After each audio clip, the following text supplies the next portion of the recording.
కుంకుమ ఉంటుంది ఇక్కడ, దవనము కుంకుమ కదిరంతా. ఇదైతే చూడండి ఎంత పెద్దగా ఉందో, రథం లాగే తాడన్నమాట. చూడండి ఈ రథంకు కూడా పూజలు చేసి ఇంకా నెక్స్ట్ మంత్ అట్లా కదిరి నరసింహస్వామి రథోత్సవం ఉంటుంది.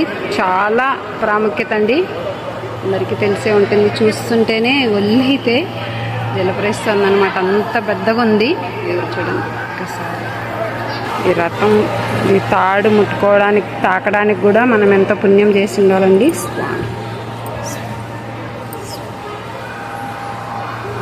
పెద్ద మర్రిమాను గుడి మొత్తము జనమేనండి. ఏంటంటే శనివారము, ఇంకా రేపు సండే, నెక్స్ట్ రిపబ్లిక్ డే కాబట్టి కంటిన్యూగా 3 days హాలిడేస్ కాబట్టి ఫుల్ ఉన్నారు. ఎస్పెషల్లీ సాటర్డే ఫుల్ ఉంటారండి జనం అయితేనే.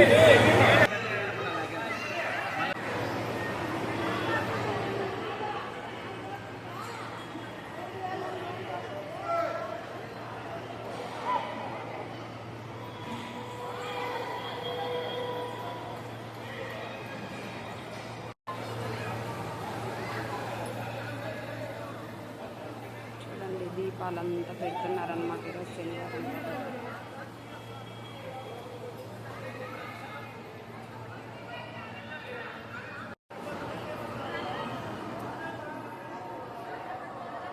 కానీ మాకు గుడ్ టైం అన్నమాట. మాకు ఇక్కడ తెలిసిన వాళ్ళు కజిన్ ఉన్నారు, మాకు ఈజీగా ఒక 10-15 నిమిషాల్లో దర్శనం అయిపోయిందండి. అలా జరగడం కూడా అదృష్టం కదా.